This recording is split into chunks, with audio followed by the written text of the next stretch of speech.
Okay, peoples, let's talk about what we did.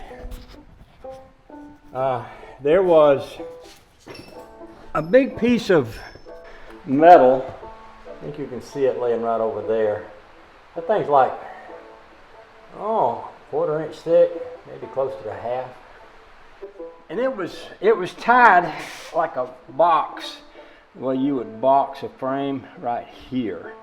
Now there's also the frame is also boxed right here, and what Mike did was he put that there, and he put a bolt through it with a wheel that held the old steering shaft in place. And even though it was that thick, it was only spot welded. After I cut it a goodly bit, I realized it had 2 spot welds at the top and 2 at the bottom. So I was able to reach over inside here and nip off those 2 spot welds and drive it off with a hammer. That got rid of that.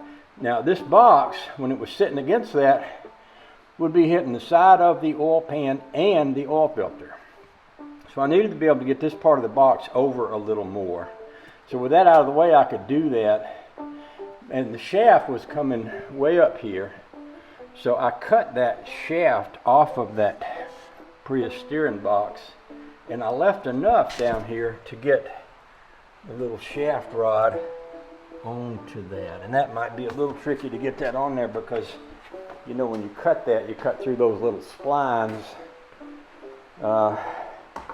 This is the shaft, and what that will allow me to do now is to cut this shaft and then put the joint, weld the joint to this shaft, which I can then slide up on here. And I'll set you, I say about right here. Let's see if you can see that. Yeah, I think you can. Just to show you, or just to see for myself. Oh, I knocked y'all down. Yeah, get over it. You know how I am. A little reckless sometimes. You see, this shaft should go on to there. And I may have to tap it on there. Like I say, there's little burr marks. In fact, I'm going to get a piece of sandpaper and run around the edge of that and try to knock them off.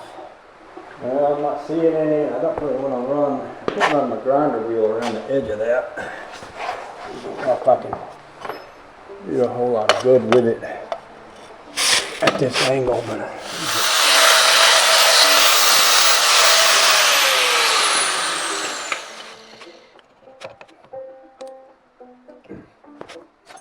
see?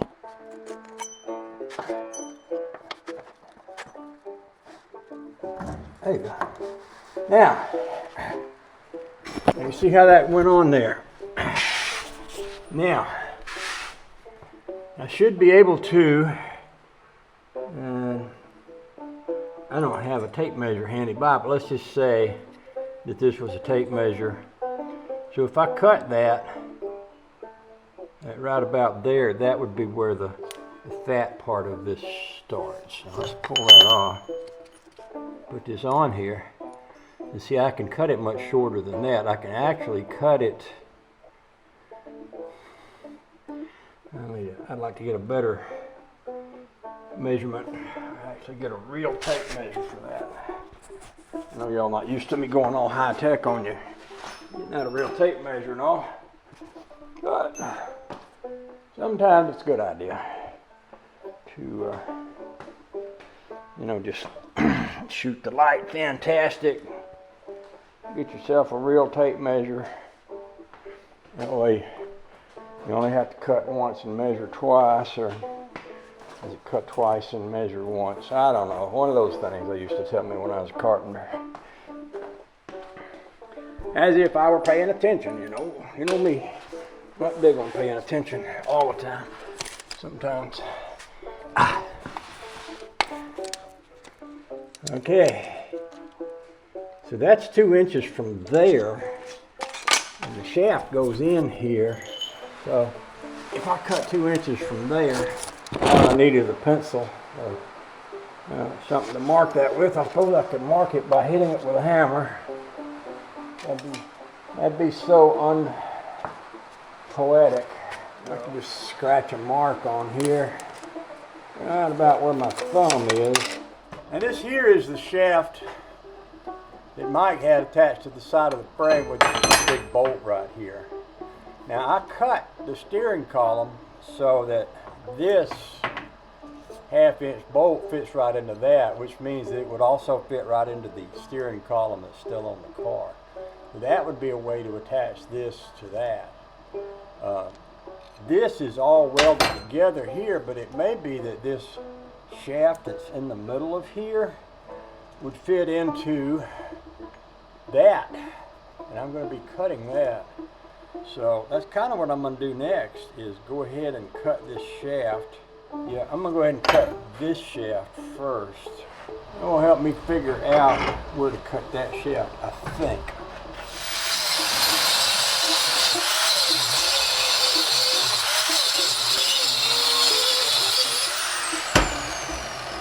Now you take that off, save that for another day. I think you call that a heim joint.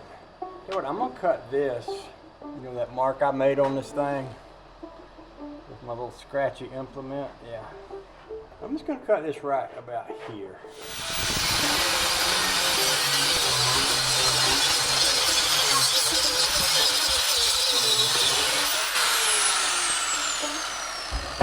Kind of got into an arm wrestling match with my grinder there at the end. Oh, look how pretty that fits. Okay, let's think about this. Now, don't ever touch anything when it's high. Makes you jump. Fit right there.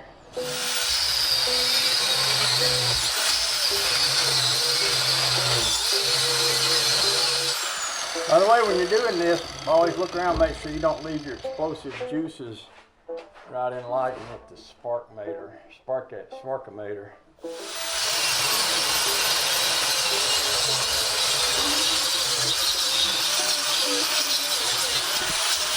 Sometimes you have to kind of arm wrestle with your spark-maker a little bit.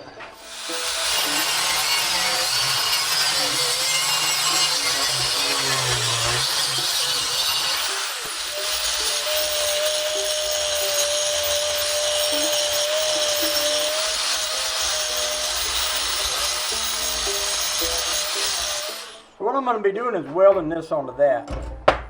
Now, do I want to go down and look at it on the car before I do that?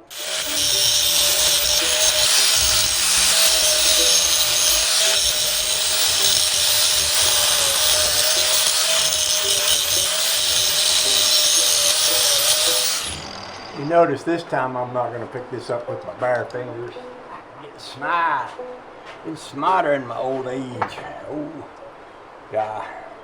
Now how this is going to go is this is going to slide onto the shaft that's on the pump. This is going to slide up into the steering rod that's already there. What I'm going to do now is take this down there and hold it up in place and look and see if that seems about right, because if it does, I can come back and weld this. Well, I may not want to weld it. I may want to drill it and bolt it. Or, I can put a bolt right here and tighten it up like that. That'll work too. It'll work even better. And then run this up in the, if I got enough room to, if I can cut that shaft and get enough play. And that's the other thing, I'm going to need a bit of play to do that. God, I didn't cut that any shorter. Yeah, let's go look at it. I'll put my little pincher claws back in my back here. Grab you all and go down there and see what we got.